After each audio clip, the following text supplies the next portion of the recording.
Hello friends, स्वागत है देवा स्टडी पॉइंट आईक्यू में। मैं देवेंद्र। हम आज इस वीडियो में इंडिया जीके के टॉप 20 क्वेश्चनों की चर्चा करेंगे। आप किसी भी कॉम्पिटिटिव एग्जाम की तैयारी कर रहे हो तो आपके लिए वीडियो इंपॉर्टेंट रहने वाला है, तो पूरा वीडियो एंड तक देखते रहना है। और लास्ट में मैंने क्वेश्चन पूछा, उसका आंसर आपको कमेंट में देना है। और 20 में से आपके कितने क्वेश्चन राइट हो रहे हैं ये भी आपको कमेंट में बताना। आज हमारा टेस्ट नंबर 8 है।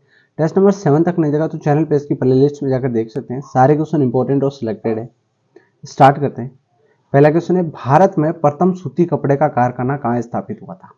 भारत में प्रथम सूती कपड़े का कारखाना कहाँ स्थापित हुआ था? चेन्नई, छत्तीसगढ़, मुंबई, कोलकाता। तो आपका इसमें राइट जाएगा साथियों, मुंबई में हुआ था। भारत में प्रथम सूती कपड़े का कारखाना कहाँ स्थापित हुआ था?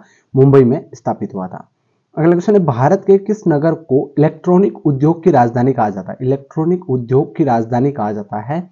तो बेंगलोर, झारखंड, कानपुर, चेन्नई। कौन सा राइट हो जाएगा इसमें? इसमें राइट हो जाएगा बेंगलोर। इलेक्ट्रॉनिक उद्योग की राजधानी बेंगलोर को कहा जाता है। भारत में सीमेंट उत्पादन में अग्रणी राज्य है। भारत में सीमेंट उत्पादन में अग्रणी राज्य, फर्स्ट राज्य कौन सा है सीमेंट उत्पादन में? राजस्थान, तमिलनाडु, मध्य प्रदेश, इनमें से कोई नहीं। तो राइट हो जाएगा राजस्थान है, ये सीमेंट उत्पादन में अग्रणी राज्य है। अगला क्वेश्चन है, भारत में पहली बार जनगणना कब हुई थी? भारत में पहली बार जनगणना कब हुई? 1861, 72, 86, 99। तो भारत में पहली बार अगर आपसे पूछी जाए जनगणना तो राइट जाएगा 1872 में पहली बार जनगणना हुई थी। आधुनिक भारत में जनगणना की शुरुआत संबंध में उन्होंने बताया कि वर्ष 1872 में पहली जनगणना हुई, लेकिन प्रथम समकालीन जनगणना जो हर 10 साल बाद में जनगणना होती है उसकी शुरुआत हुई थी 1881 को मानी जाती है। स्वतंत्र भारत में 1951 में पहली जनगणना। आपसे पूछा जा सकता है क्वेश्चन कि भारत में पहली बार जनगणना, तो राइट कर देना 1872। जो अभी दशकों से चल रही है जनगणना, वो जनगणना आपसे पूछी जाए तो 1881 में जनगणना हुई थी पहली।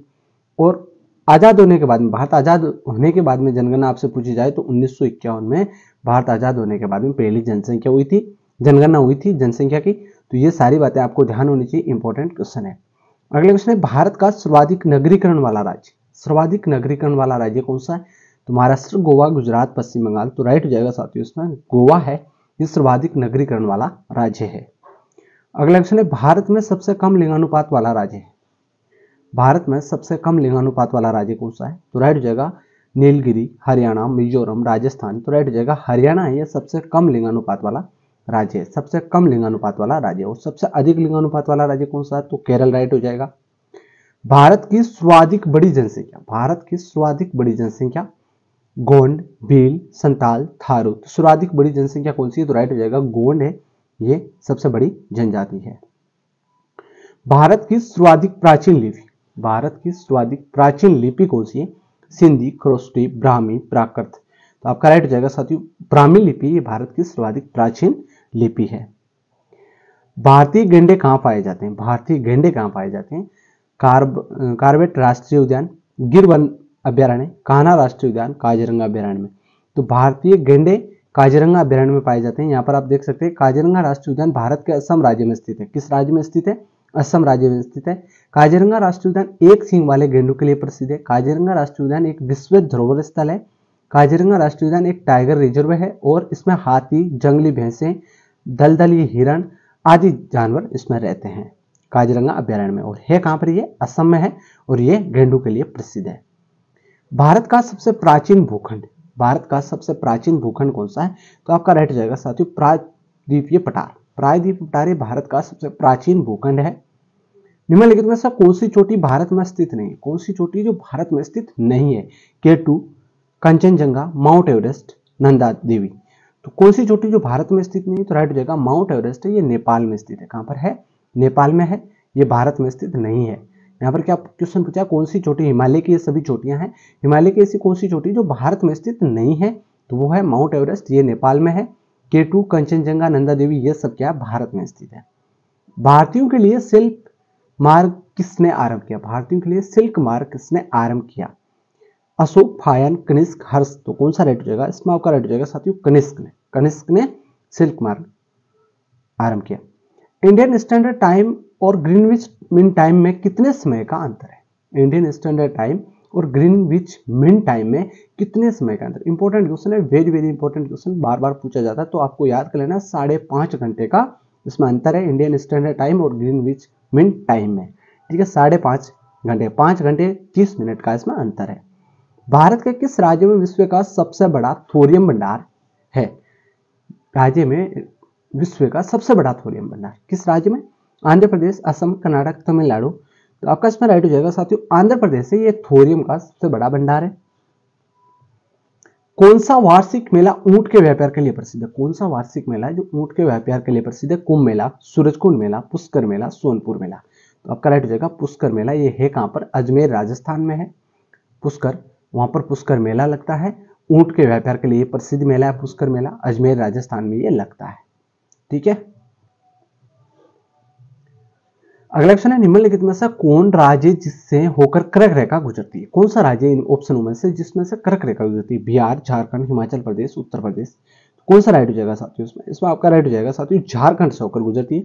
अब कर्क रेखा भारत के 8 राज्यों से होकर गुजरती है, ये यहाँ पर आपके सामने है, याद कर लेना। आपसे ये भी क्वेश्चन पूछा जा सकता है कि कौन सा राज्य जहां से कर्क रेखा गुजरती है? मान लो बिहार ऑप्शन है, झारखंड है, हिमाचल प्रदेश, उत्तर प्रदेश। तो यहाँ पर कंफ्यूजन नहीं होना, झारखंड अगर आपको ये 8 राज्य याद होंगे तो आप झारखंड आंसर इसका राइट कर दोगे। अगर याद नहीं होंगे तो ये क्वेश्चन आप नहीं कर पाओगे। अगर आपसे ये क्वेश्चन पूछ ले कि कौन सा राज्य है जहां से कर्क रेखा होकर नहीं गुजरती, 3 तो यहां से दे देंगे और एक ऑप्शन यहां से दे देंगे, मान लो हिमाचल प्रदेश दे दिया, तो आप यहां से कंफ्यूजन नहीं होना। 3 राज्य यहां पर दे दिए जो गुजरात, राजस्थान, मध्य प्रदेश से होकर गुजरती है। ऐसा राज्य जहां पर कर्क रेखा नहीं गुजरती तो हिमाचल प्रदेश। अगर आपको ये सारे याद हैं तो आप आंसर दे पाओगे। तो स्क्रीनशॉट लेकर ये 8 राज्य आपको याद कर लेना है, गुजरात, राजस्थान, मध्य प्रदेश, छत्तीसगढ़, झारखंड, पश्चिम बंगाल, त्रिपुरा और मिजोरम। इन 8 राज्यों से होकर कर्क रेखा गुजरती है, ठीक है। अगला क्वेश्चन है हिमालय की श्रेणी में कौन प्राचीनतम है? हिमालय की श्रेणी में कौन प्राचीनतम? बृहत हिमालय, शिवालिक श्रेणी, धौलाधार, हिमालय। तो कौन सा राइट हो जाएगा इसमें? प्राचीनतम आपसे पूछा है तो राइट हो जाएगा बृहत हिमालय सबसे प्राचीन। अगला क्वेश्चन है भारत में मुगल वंश का संस्थापक कौन था? भारत में मुगल वंश का संस्थापक कौन था? तो राइट हो जाएगा बाबर।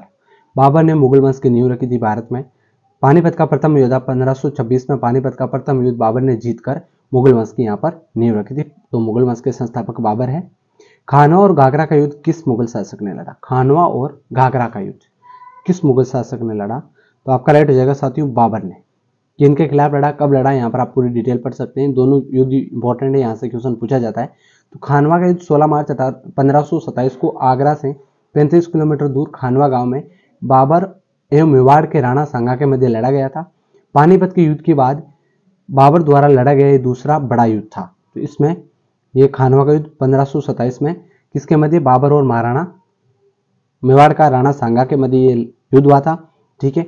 और दूसरा है घाघरा का युद्ध। घाघरा का युद्ध है ये 1529 में लड़ा गया था। अफगान राज्य महमूद लोदी और मुगल बादशाह बाबर के बीच ये घाघरा का युद्ध हुआ था और लोदी को भारत के राजपूत राजाओं का समर्थन प्राप्त था और महमूद लोदी लड़ाई में इस युद्ध में हार गया था, बाबर जीता था घाघरा का युद्ध में, ठीक है। तो खानवा और घाघरा का युद्ध किस मुगल शासक ने लड़ा? बाबर ने लड़ा था, ये आपको याद होना चाहिए, इंपॉर्टेंट है। चौसा का युद्ध किस किस के मध्य हुआ था? चौसा का युद्ध है ये किस किस के मध्य हुआ था? तो राइट हो जाएगा इसमें आपका हुमायूं और शेरशाह सूरी के मध्य हुआ था। कब हुआ था? यहाँ पर आप देख सकते हैं चौसा की लड़ाई मुगल सम्राट हुमायूं अफगान शासक शेरशाह सूरी के बीच उल्लेखनीय सैन्य लड़ाई थी। 26 जून 1539 को चौसा में बिहार में बक्सर 10 मील दक्षिण पश्चिम में लड़ा गया था। शेरशाह विजयी हुआ था और खुद फरीद अल दीन शेरशाह का ताज पहना था। तो इसमें शेरशाह ने विजय प्राप्त की थी। यह हुआ था 26 जून 1539 को चौसा का युद्ध हुमायूं और शेरशाह के मध्य यह युद्ध लड़ा गया था, ठीक है। अगला क्वेश्चन है इतिहासकारों ने राष्ट्रीय सम्राट का दर्जा किसे दिया था? इतिहासकारों ने राष्ट्रीय सम्राट का दर्जा किसे दिया था? इसका आंसर आपको कमेंट में देना है। और साथियों 20 में से आपके कितने क्वेश्चन राइट हो रहे हैं ये भी आपको कमेंट में बताना है। वीडियो कैसा लगा लाइक शेयर सब्सक्राइब करें। धन्यवाद, जय हिंद।